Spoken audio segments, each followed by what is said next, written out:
Good afternoon. Thanks for coming. Obviously, tremendously excited here to get this season kicked off. Incredible opponent week one. Week ones are hard enough. Going on the road in the SEC is another set of challenges.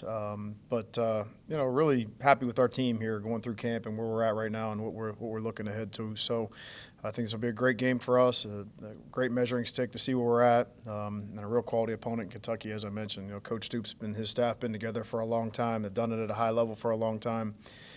You know, wins after wins after wins, and a lot of success there. So, stiff challenge for our team, and one we're looking forward to. So, that being said, I'll take your questions. Seems like we ask a variation of this question every year, but you get up for these power conference games, and they're generally close. You win some of them. Last year, you won both of them. What's like the combination of things that are the reasons why Toledo's so kind of well prepared for these games and executes well? Well, I think that one, I mean, it's about the players, right? I mean, they do a good job of focusing in on the details and locking into what that looks like and trying to, get together a plan and go execute at a high level. And, our team is pretty consistent with their emotion. We're not a team that's real high or real low often. So, that helps us in adverse situations. When you go on the road in these type of environments, you're going to have some adversity. You're going to have some problems that show up. And, if you just watched any of those games in week 0, this past weekend, lots of situations that are self-inflicted wounds that maybe cost teams games, and you try to avoid those scenarios. You try to prepare through preseason camp to put your team in as many positions to be in those type of situations as possible. But you can't prepare for everything. You know what I mean? And they're going to come out in some formations that we probably haven't seen. We got to do a great job of communicating those on defense. They're going to have a couple of blitzes that we probably haven't seen. We're going to have to do a great job protecting ourselves and picking those up on offense. So can you handle those moments?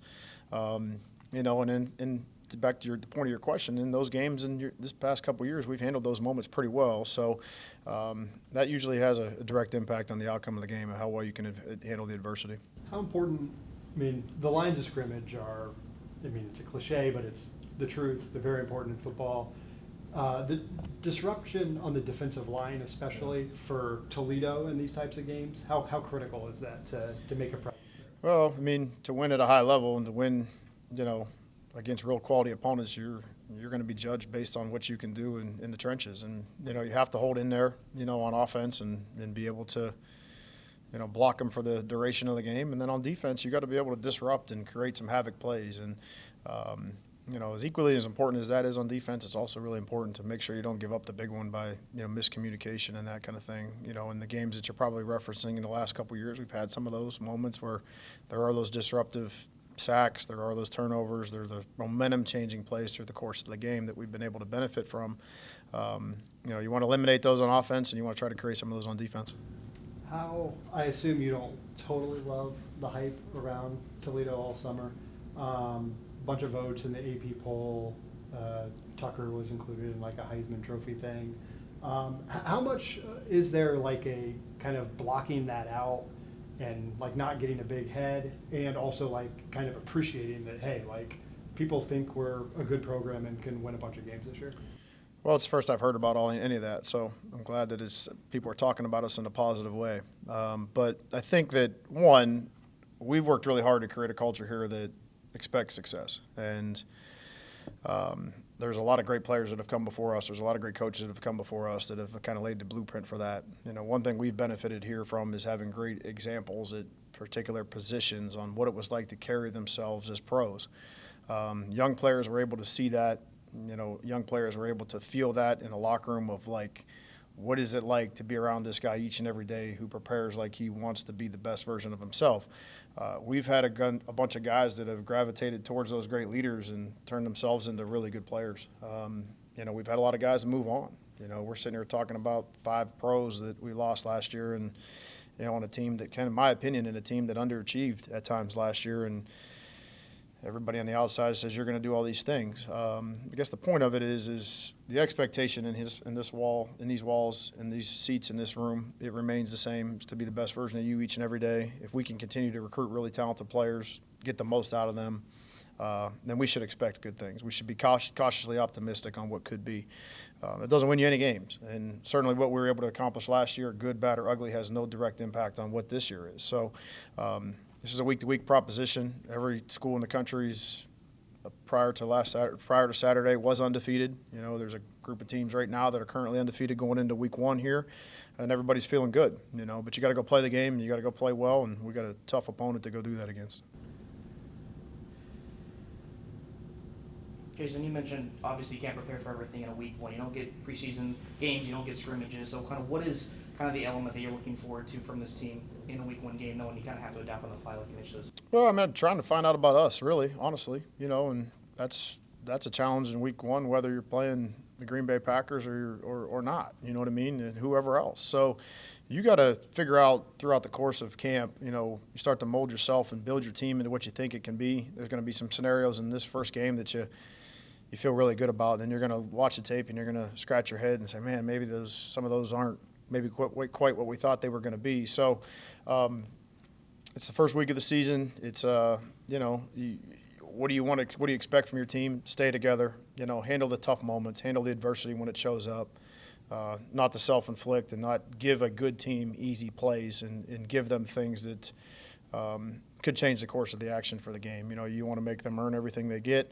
You want to make sure that the plays that you have are earned as well. But you know, you want to leave the game feeling like you got better and that you're in a better place than maybe before you played the game. And with the experience that obviously comes back for your team, does that kind of make this week not necessarily more comfortable, but easier to kind of prepare, knowing that, you know, these guys have been there, done that type of thing? Look, we got a lot of new players on our team, like a ton of new players. Like there's a new starter damn near at every position. And I have never been in a football game with any of these guys. I think they're really good players. That's why I brought them into our program. But how we react when we're together, I don't even know what that looks like yet. You know, there wasn't a spring football game where there's fans in the stands. This is week 1. This is our first test when it comes to that. We've done a really good job from January to now of building authentic leadership in here. These guys are confident in their ability to go play and play at a high level. Some of them have done that in key moments. Others have not. Others have waited patiently in the back of those seats in this room for their turn, and now it's their turn. When the lights come on, what are you going to do?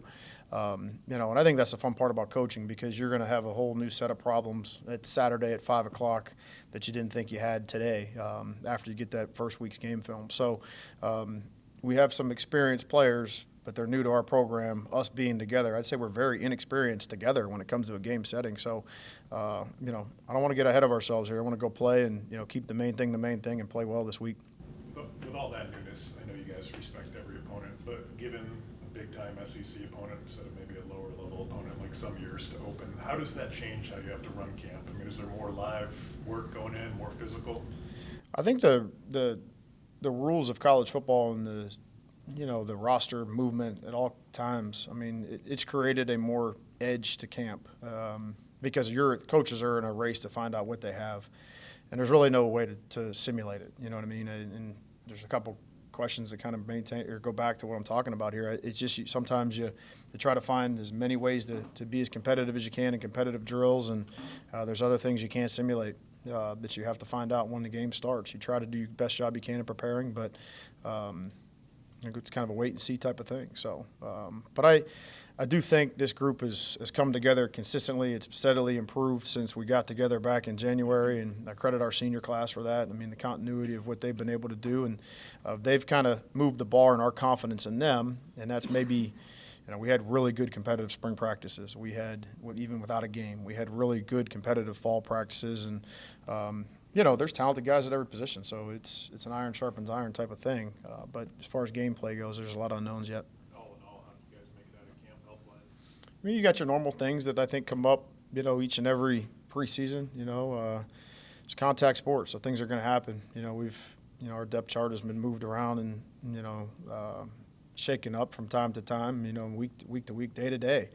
We've had some guys out from things that, you know, they'll come back from this week. We've had some guys that are out for a few weeks, and but that's part of preseason camp. You know, you feel for those guys that you lose, and that you know, because I think more times than not, it's the mental thing more than the physical thing when it comes to, you know, a guy being injured. And but as far as the gameplay goes, you get the next guy ready to go and get them ready to go play. Next man up mentality. What does the road to recovery look like for Jeremiah Peters? I guess what were the last 8 months kind of like for him, and like when you look back, like how scary of a situation was that? Yeah, I mean, there's not really a script or a playbook for that. You know, when that happens, I mean, there's not a your staff, your coaches, your players. You're in the moment of the heat of a moment of a game, and all of a sudden this traumatic thing happens, and everybody's kind of shocked into reality of, hey, this is bigger than football. But he's taken everything in stride. He's done everything that's been asked of him from our medical team. He's gone above and beyond to do what he can to help get himself back in position to go play football. And I think it's you talked about injuries. That's the mental aspect of this. I mean, you probably always, when you're dealing with something that's internal, it's not a sprained ankle. You can't look at your foot and say, man, the swelling's gone in my ankle. I'm good to go. I can go run. I can do whatever. I mean, you have to listen and trust the people that are trying to help you and give you good advice. And, sometimes as athletes, as competitors, that's a hard thing to do. But to his credit, he's done everything they've asked him to do. He's done a really good job of staying the course and not trying to rush things. And he's been back here and been full go here through preseason camp. And it's good to see him back on the field. He's got, great energy each and every day at practice. And, obviously, he's not letting the time away, catch up to him. He's done a good job during that time of he wasn't there present physically, but he was there mentally, and he's doing the things and getting mental reps and doing what he could do that they would allow him to, so he could be in position to go compete and try to help us this fall. Obviously, you're glad he's just okay, but, he was playing pretty well last year. How big of an impact does he make, getting him back into your – Well, it's him coming back, a couple of the guys returning, a couple of the pieces we've added from the transfer portal. It's created great competition across the defensive line. And in his situation being the unknown, that's probably why a couple of these guys showed up here in the transfer portal. If he's healthy throughout the whole thing and we didn't know, maybe we don't bring some guys in. You know what I mean? So what it has done, though, is created him another opportunity to go compete, and it's created great competition in that room. And I think that room is in a position where, they're ready to go make an impact on these games these next, couple months. You mentioned the unknown of the new era, all these players you brought in, big-time opponent on the road. How important is the week one on the road, just the bus trip? Focusing on yourself, not focusing on anything, around football, around campus. How big is the road trip and the bonding experience? Yeah, I think it's critical. I think that was one of my reasons to take the team to go to Mount Union and get out of here for preseason camp. Your season always ends with a bus trip. You know what I mean? Your season, in my opinion, should start with a bus trip, and it shouldn't be to the first game. It should be, get the team to be away, be together. We had 7 or 8 days of really good continuity there and some really, competitive, spirited practices. But you're going against each other. This is the first time to go play another opponent. So, to be able to get on the road and take that trip and go down there, and we're going to find out a lot about our team this weekend for sure. Jason, you obviously went down there in 2019. You probably don't draw a whole lot from that game, but in terms of what you're seeing on film, dissecting the film, what does Kentucky pose as a potential challenge for what you guys try to do? Yeah, similar. This staff's been there a long time. The defensive staff's been there for,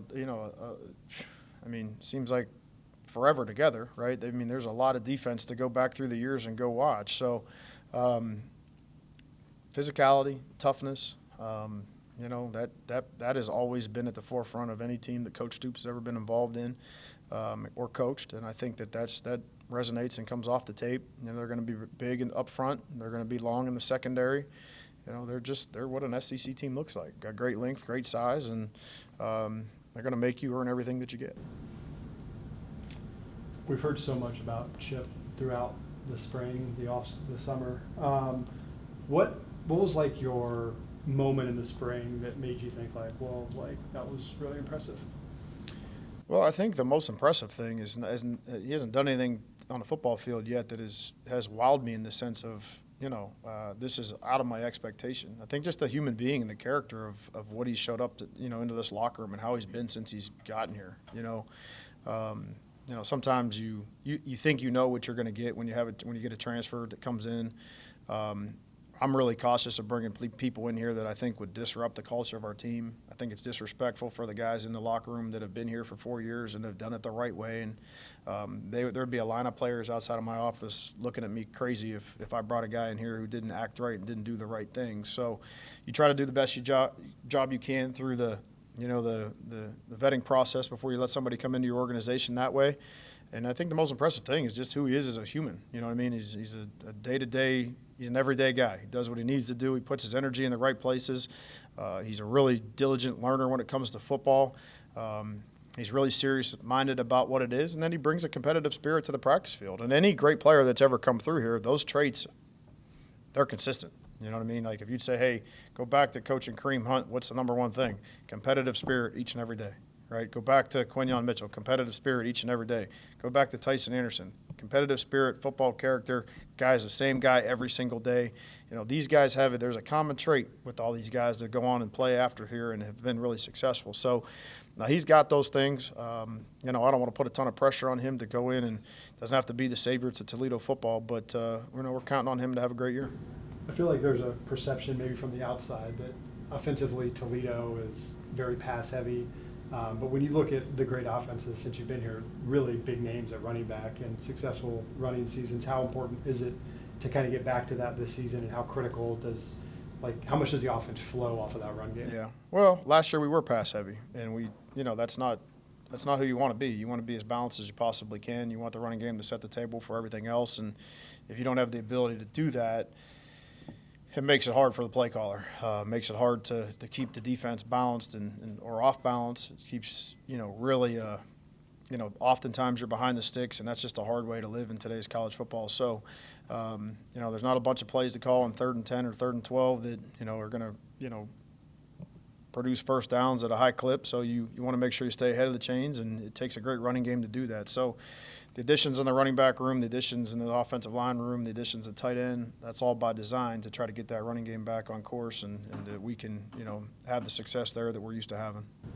To piggyback off that, last year at this time, obviously the offensive line hadn't, you know, played the game together, and now you had some experience back on that front. How impressed have you been through that unit this fall? You know. Yeah, I mean, I'd go back to spring practice. I think they've done a great job consistently just getting better. I mean, you got, you know, the first unit there and the second unit there. Those guys, you know, if they're all in there and they're all healthy, I mean, they've done really, really well. So, we haven't played a game yet together, obviously, but you know, you get to a point in time through camp that I feel like we're in a good spot to, you know, give our best shot here. And you know, the communications have been a lot better. They're not, you know, you don't see many busted assignments. You don't see any miscommunication errors. You don't see, you do see the timing in the run game start to show up a little bit, and a lot of that has to do with the backs and the additions there too. But you know, I think that, you know, cautiously optimistic of what that could be. Anything else for Coach? All right, great. All right, thanks a lot. Appreciate it, guys. Thank you.